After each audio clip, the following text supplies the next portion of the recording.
Okay, Harvey, you're sitting there, but in fact, it seems to me turnabout is fair play, and I think that the Oxford audience ought to get the first question this time. Well, thank you. Religion is social phenomena. It's about coherence between different minds. It's not about one brain. Mathematically speaking, it's the same story like you try to produce quantum Turing machine. First, second, third, and great number Turing machine working coherent at the same time and the same polynomial time. This means that unthinkable or unimaginable, it could be associated with kind of uncomputational, uncomputing, which is impossible to compute. This means that this kind of unimaginable is a kind of number of NP-complete problem which cannot be solved, which cannot be solved entirely. The limits of humans in this situation could be connected with unsolved computational problem, but I cannot imagine what kind of mathematics you can imagine which can describe simultaneously different brain working like Turing machine at the same time, having the same computational result. It's my concern. I have to confess to you, I didn't hear the audio very well at all, because I think you're in the back of the room there, and therefore it was very hard for me to hear you. So what I understood your question to be, and I probably heard only about half of it at best, is that you don't understand how the notion of something, how you're going to find the same computational results across different brains? Different brains. The same computational... Each brain is kind of computational complexity. If we take number of brains, we have quite sophisticated question. We have kind of unsolved problem in prediction, in description, in prediction. But I'm not sure if I really am not getting your question too clearly. Partially, the audio is really quite difficult. Maybe conceptually, I'm not too clear on it. But what I will say is, I think what I heard, part of what I heard you refer to was the idea of something being unthinkable or unimaginable. I don't mean that I'm not here speaking of something that is in principle unthinkable or unimaginable. I mean that it's unthinkable or unimaginable for certain individuals or really certain groups. That there are ways in which, for example, in simulation theory, one way of understanding the way in which we solve problems is through running simulations. And you can imagine you're receiving a very insulting email from your colleague, and him copying a number of other people in your department or whatever it might be. And then simulations might begin. For example, you might simulate, I don't know, writing back a flaming email in response. Or you might simulate going out and puncturing his tires in his car. Or you might simulate denouncing him loudly and vociferously in public. Or you might simulate writing back and saying thank you for the constructive criticism. But there will be kinds of simulations that the claim here would be there are kinds of simulations that actually will not occur because they are not possible in that conceptual schema.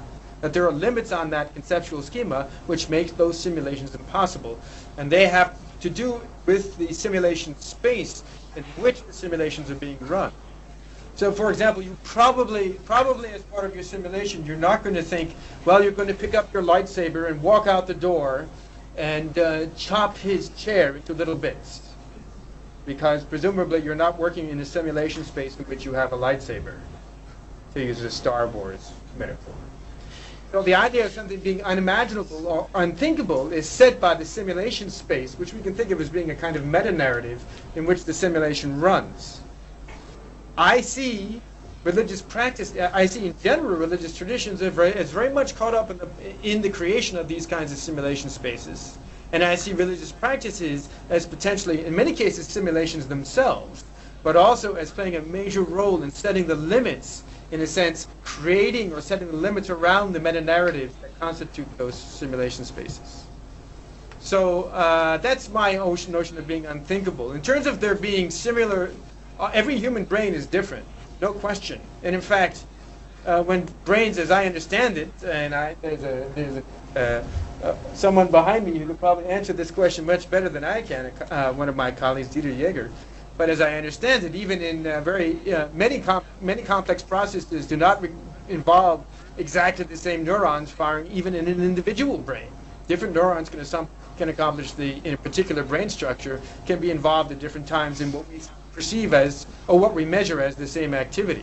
So this is not a measure, that's why a purely computational account is very difficult, because it involves a very linear and deterministic notion of how the brain functions. So one looks for a more stochastic account in which randomness can be computed into the model. And therefore you don't need identity across human brains in order for one to have valid experimental results. This isn't to say that there isn't an awful lot of averaging going on in neuroscience. You know, every fMRI image you see published is not of a single brain. It's of an average across many brains in nearly every case. And that itself, of course, can raise issues about outliers and so on. But I hope that answers your question. Okay. Question at Emory. Yes, Laura. Get the camera back. Okay. John, I'd like to hear you specifically address one of Justin's comments about, so when you take the sort of panoply of religious experiences, that contemplative kinds of practices are on one extreme end of the spectrum of experiences, particularly when we're talking about things like affect and emotion. Yeah. And that the ecstatic experience associated with a lot of religiosity experiences is really, what you're doing with the contemplative stuff is not particularly, or potentially not particularly representative. And the dangers of drawing inferences from that Definitely. one particular experience. And I thought that Justin's point about the need for physiological measures. Of course, we know that physiological arousal states are going to influence the kinds of gamma waves, et cetera, that we are capturing, the sort of synchrony in these kinds of states, that it really could be highly tied to the physiological state and not the religious state per se. And so to what extent do you agree or disagree with the notion that we're looking at one small corner of the space here, and that we could be, it could be potentially leading us to conclusions that are not at all representative of the overall neural links to the affective experiences associated with religion? I hope everyone heard that question on your end. Thanks very much. That's a very useful question. I think I'm going to have to turn this way to answer it, though. I can see you in the screen. Firstly, because I can't see through Bob, not having developed that particular CD yet. One way I think about this question is the point that Justin raised, which is exactly the point that neuroscientists, I think, would repeatedly raise themselves, which is the bungee jumping episode.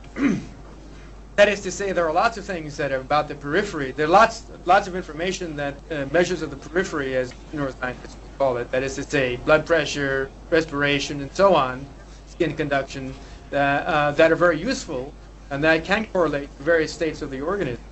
But they actually do not. They're really not very finely grained, and they often do not tell us very much about how cognition or affect are working.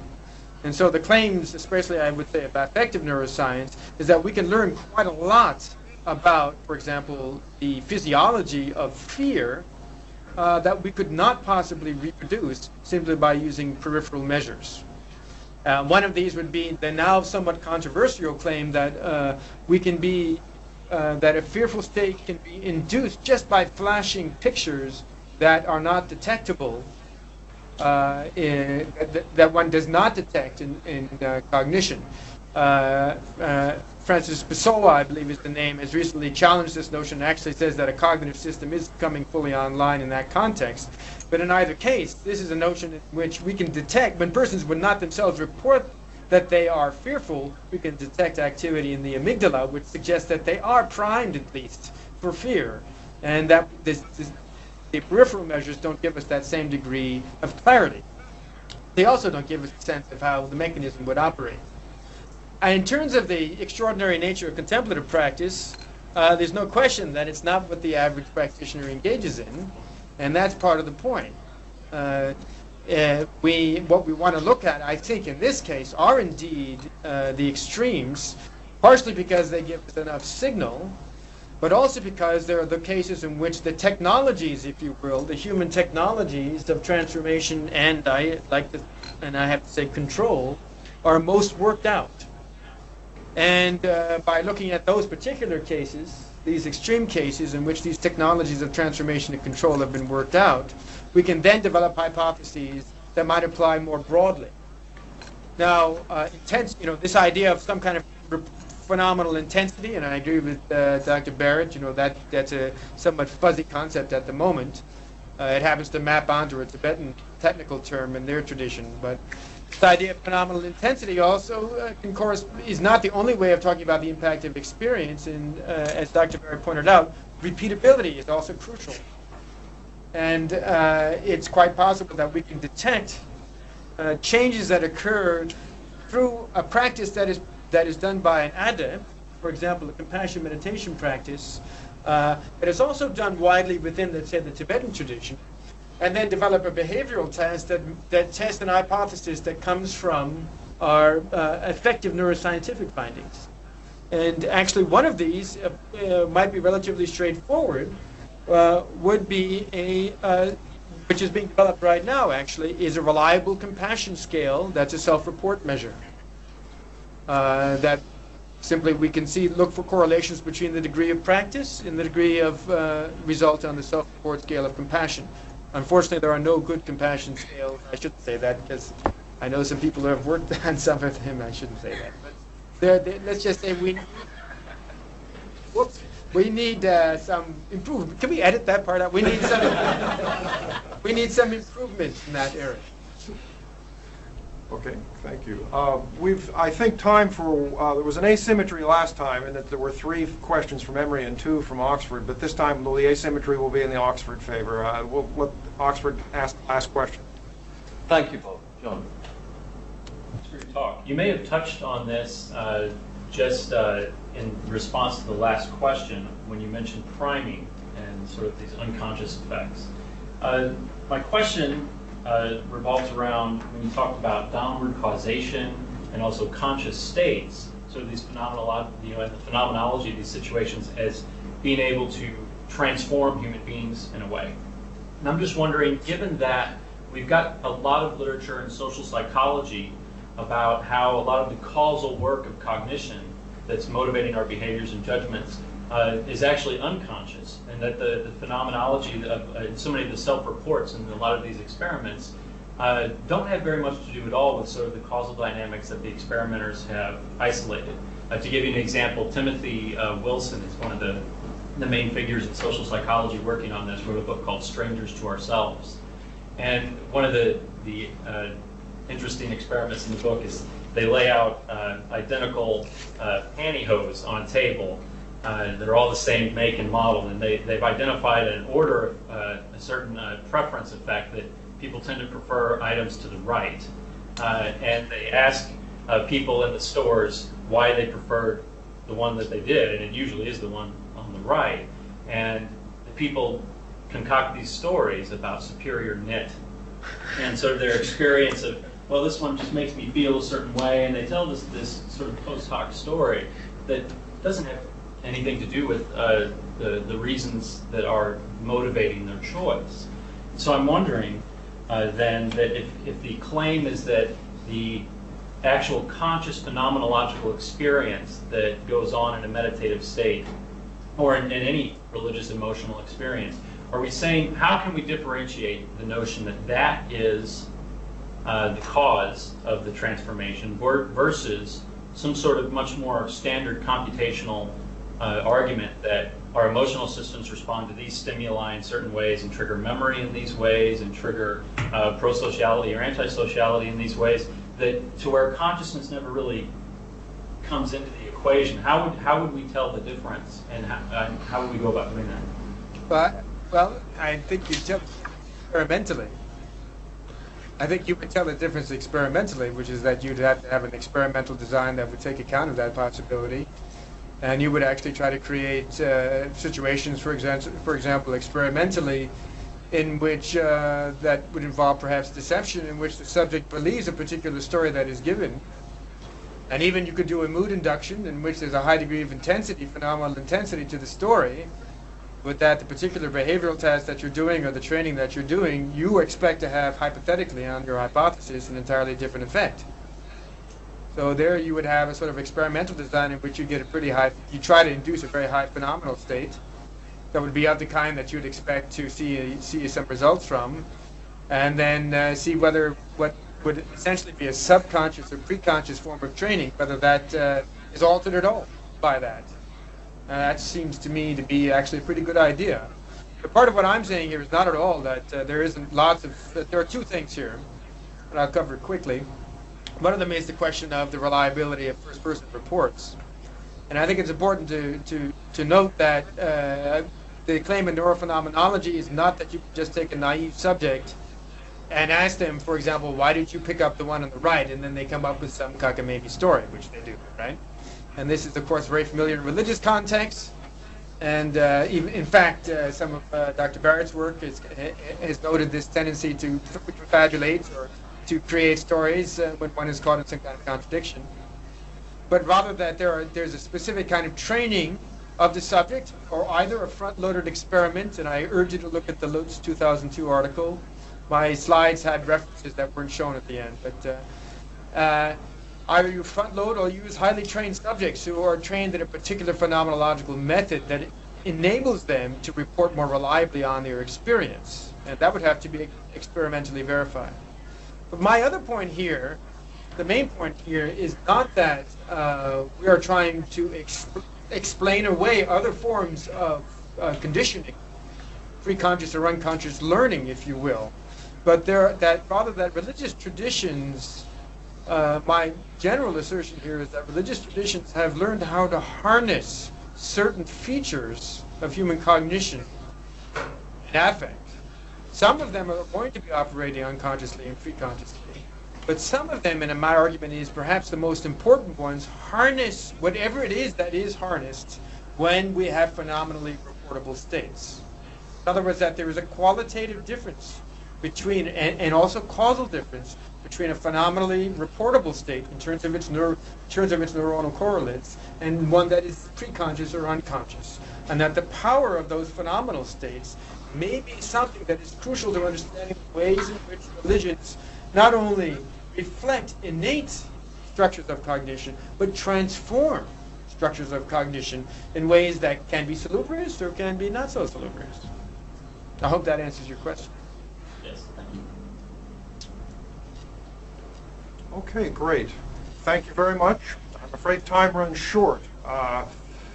In the little bit of time that remains, I want to thank our speakers, Emma Cohen and John Dunn, and our respondents, Diane Stewart and Justin Barrett. And I really mean, I want to thank them.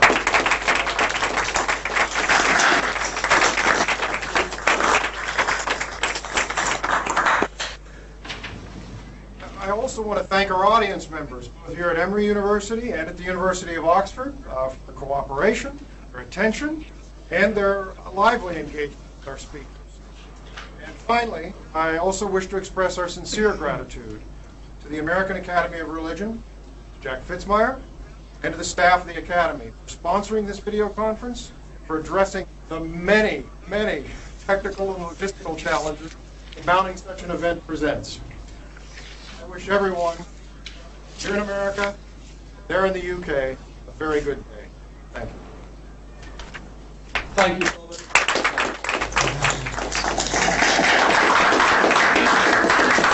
Thank you, Bob, and we'd like to echo those sentiments here in Oxford, but also particularly to thank you and John Fitzmyer for your hard work in organising this, and our IT people both here and at Atlanta for their assistance too. So thank you all very much. Absolutely.